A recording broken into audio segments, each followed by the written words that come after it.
yo creo que sí. En concreto, tengo un muy buen amigo al que su hermano asesinaron, porque fue así, hace 3 años en San Sebastián, y la persona que le atropelló por hacer el bárbaro no ha entrado en prisión, a pesar de haber obtenido en un primer momento una pena máxima. Luego fue rebajada, no sabemos por qué, y a día de hoy no ha entrado en prisión. Delegada de Stop Accidentes Euskadi. Eguerdión, Rosa. Eguerdión, Danori. Ustedes se sienten víctimas de segunda, ¿no? Sí, por supuesto que sí. Sí.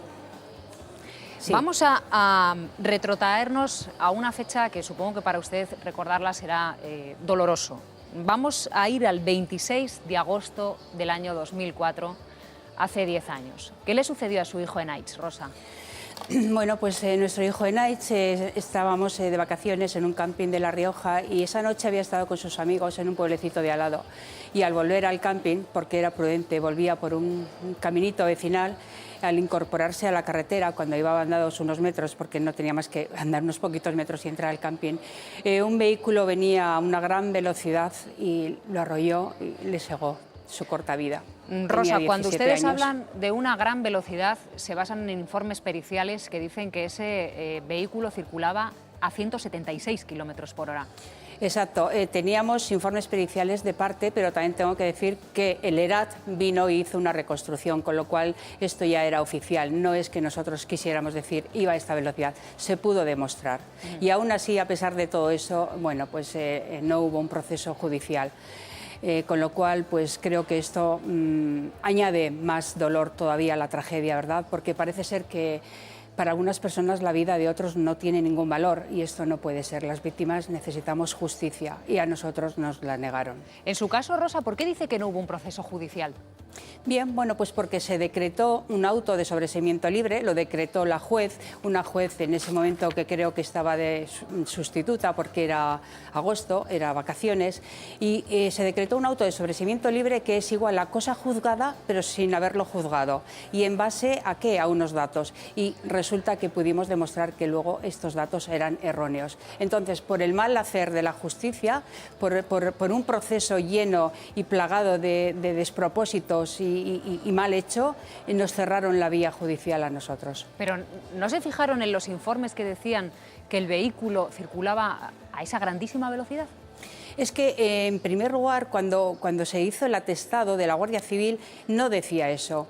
El atestado de la Guardia Civil decía que iba a 110, 120, aunque el límite era 90, pero bueno, no lo consideraron un delito y bueno, pues quisieron culpabilizar totalmente a Enaitz de lo ocurrido.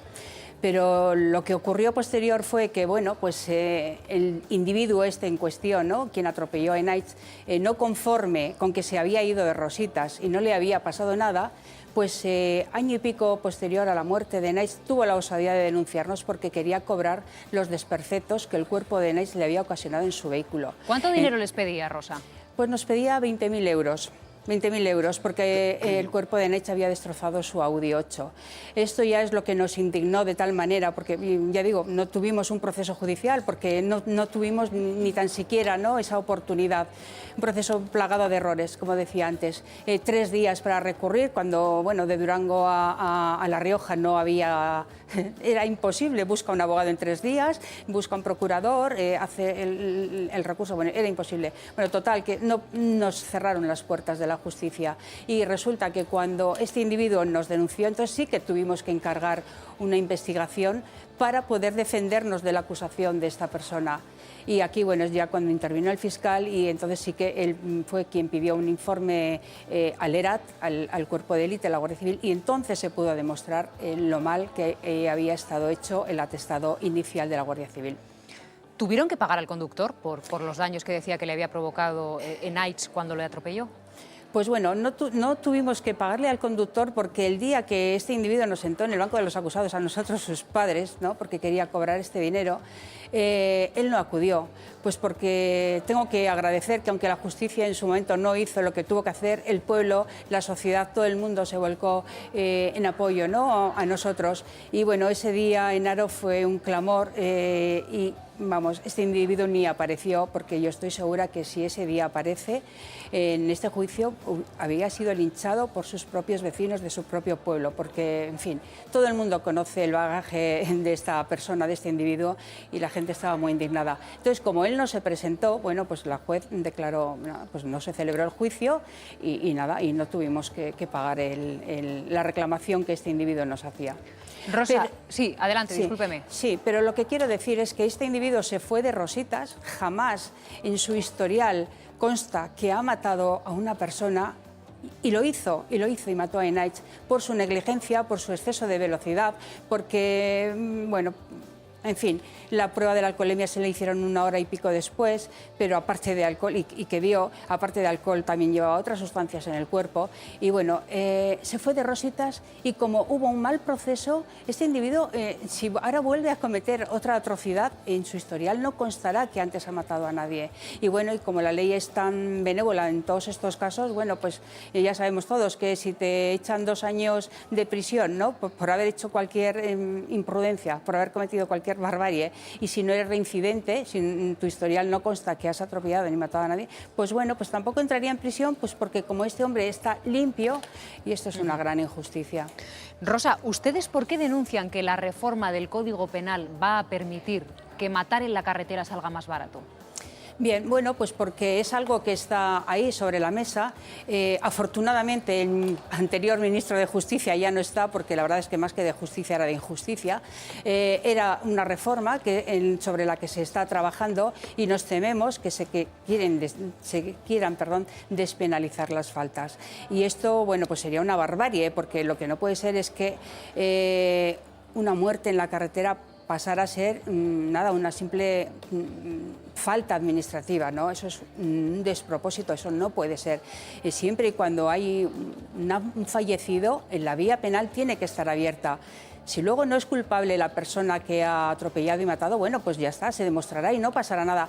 Pero nunca hay que cerrar esta vía a las víctimas, nunca. Y esto lo digo con conocimiento de causa, porque a nosotros nos la cerraron y cuando se cierra esto ya es imposible volverla a abrir. Y como decía antes, las víctimas necesitamos justicia, no es venganza, sino justicia. Hemos perdido nuestros seres queridos por la imprudencia de alguien, ¿no?, de otra persona, porque no ha respetado las normas, porque ha sido imprudente y entonces esa persona tendrá que pagar, y tendrá que pagar con pena de prisión cuando es culpable de la muerte de otra persona, porque a la cárcel se entra y se sale, pero al que le ha arrebatado la vida, esa persona ya ha perdido su vida, se han destrozado las familias, porque toda la vida ya va a ser diferente para quienes hemos perdido un ser querido, y no puede ser este despropósito y esta barbarie.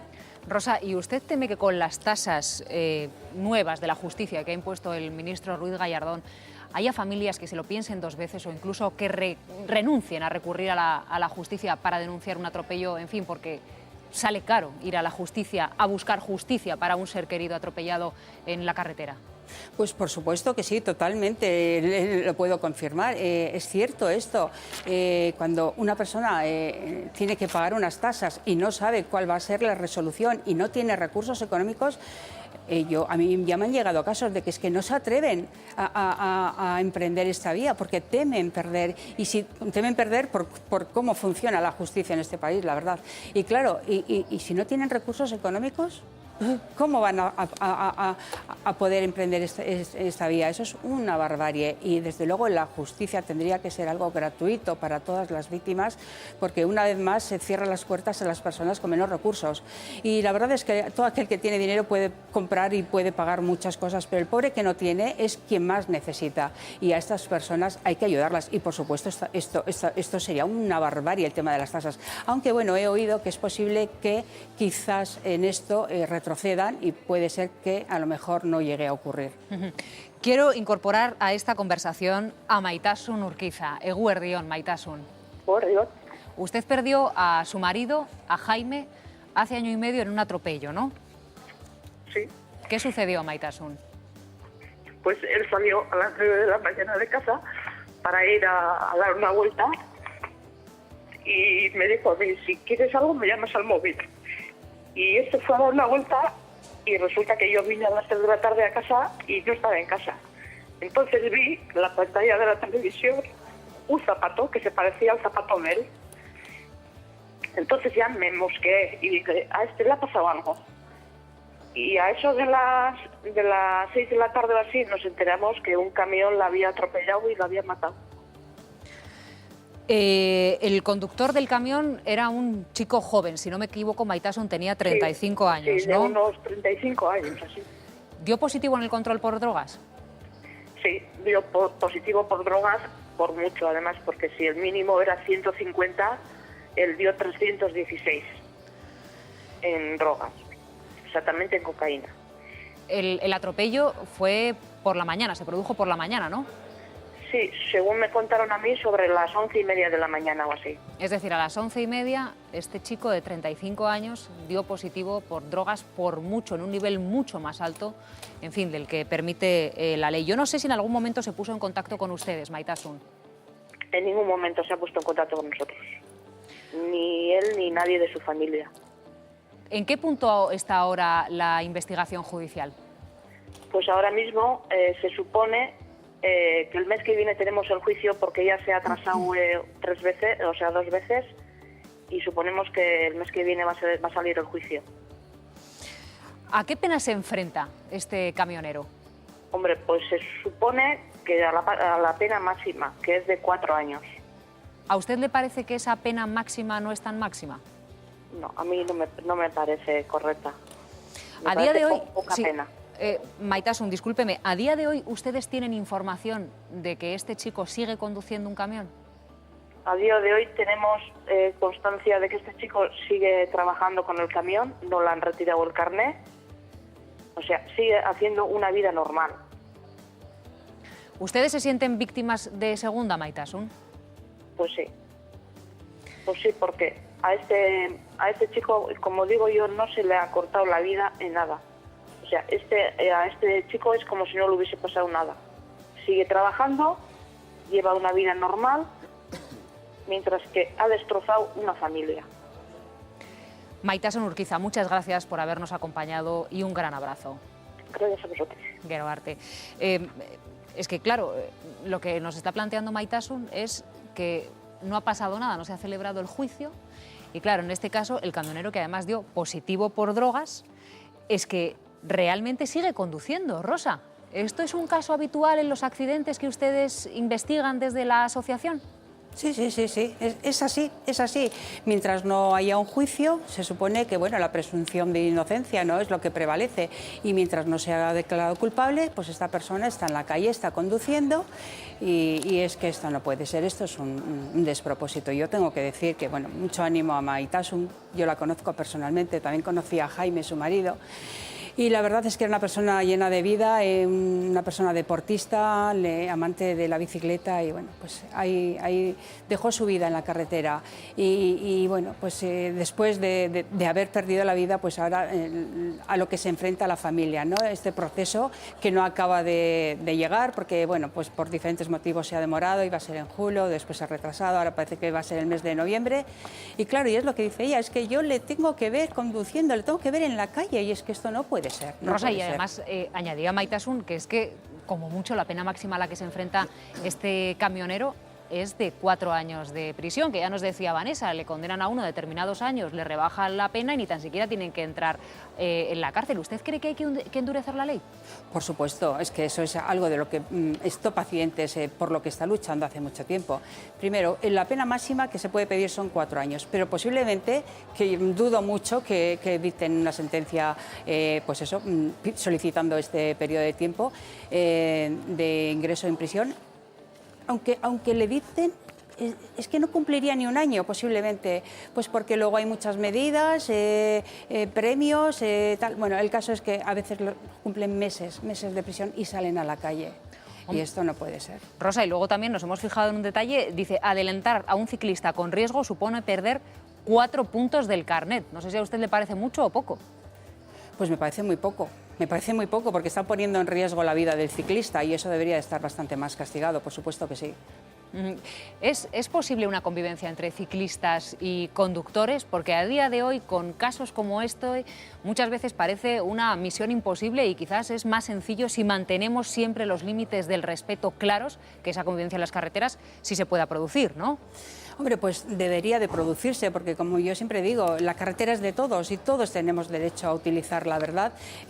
A veces molesta que vayan ciclistas, un grupo de ciclistas, porque eso te hace aminorar la velocidad, etc. Pero bueno, pero tenemos que aprender que ellos también tienen derecho a circular por ahí y tenemos que respetarlos. Y si hay que respetar 1,5 metros de distancia, de separación, ¿no? Pues entre el coche y el ciclista, pues habrá que dejarlo. Es más, ahora creo que ha salido la norma de que aunque haya una raya continua, si no viene ningún coche de frente y si tú ves un grupo de ciclistas, incluso puedes pisar la raya continua para poder hacer un adelantamiento correcto. Entonces, bueno, yo creo que lo tenemos que intentar. Todos podemos ser conductores de vehículos, pero también podemos ser ciclistas y la carretera es de todos y hay que compartirla entre todos.